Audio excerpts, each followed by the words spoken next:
Soliloquy. Soliloquy is a literary term which used in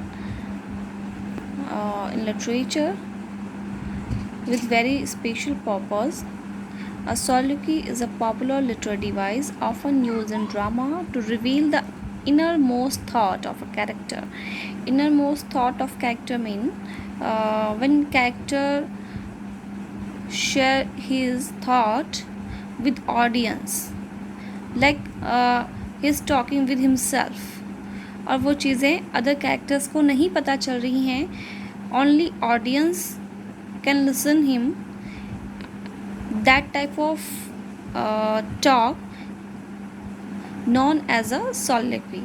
A soliloquy is often used as a means of characters revelation or character manifestations to the reader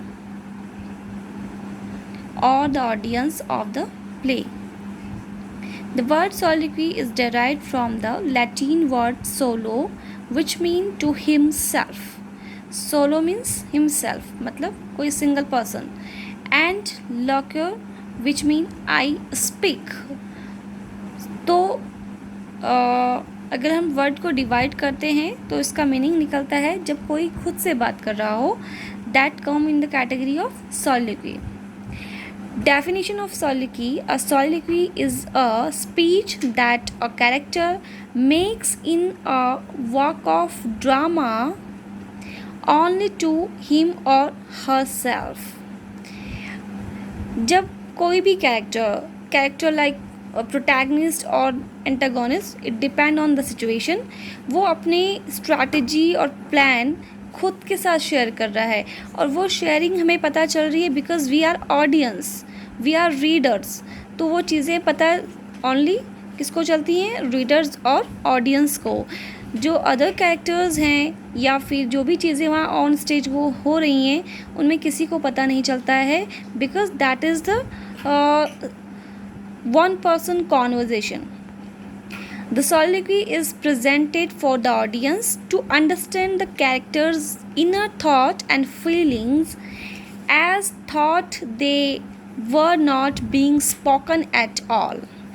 और कहीं ना कहीं soliloquy क्या करता है, it become very benefit and it is very useful in our drama because it help to our audience to understand the characters inner thought, कि जो character है उसके माइंड में क्या चल रहा है, what type of thoughts are in his mind. तो वो चीज़ें वो वहाँ पे शेयर कर रहा है, like a antagonist who is sharing his plotting and planning against hero.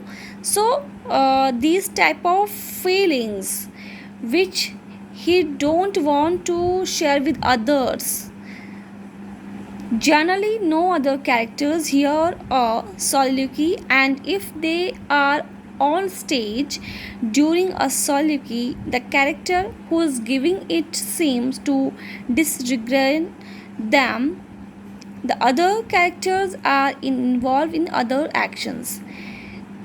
Generally, no other characters hear a soliloquy. और अगर वो कैरेक्टर जो है जो जिसकी जो soliloquy वाली स्पीच है, वो अगर ये स्पीच कर रहा है एंड इन दैट टाइम वहाँ पे अदर कैरेक्टर्स भी हैं, तो वो लोग वो चीज़ें नहीं सुन पाते हैं because that is just a single person conversations, जो कि वो ओनली ऑडियंस के साथ शेयर करना चाहता है कि ये चीज़ें मेरे साथ हो रही हैं एंड ये मैं करने वाला हूँ. That type of strategy which he want to share only with audience और ओनली विथ रीडर्स. सो जो अदर कैरेक्टर्स हैं they don't know about the thing, they don't know about that thought what he was thinking in that time. तो वो सब चीज़ें उनको पता नहीं होती हैं कि वो क्या सोच रहा है. The other characters are involve in other actions. और जो अदर कैरेक्टर्स हैं कहीं ना कहीं वो किसी चीज़ में बिजी होते हुए दिखाई देते हैं, like they are talking in other matter. और जो प्लानिंग कर रहा है, जो एक प्रोटैगनिस्ट है या फिर एंटागोनिस्ट है, वो किसी और चीज़ को लेके यहाँ पे अपनी प्लानिंग शेयर कर रहा है only with audience. Example of soliloquy in Othello. Soliloquy is an important part of the dialogue of Shakespeare's Othello. और यहाँ पे इन Othello we have lot of soliloquy speech like Iago speech, but in this time I'm giving only Othello example. Othello is involved in a soliloquy just before he killed his wife Desdemona.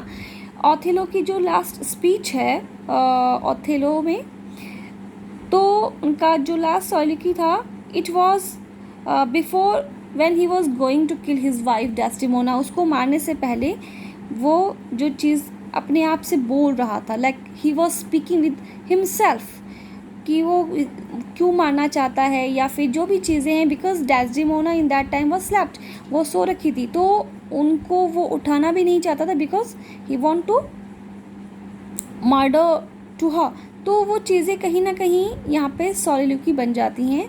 So that is the finest example in Othello, when Othello was going to kill his wife. That is the best soliloquy in Othello. Thank you.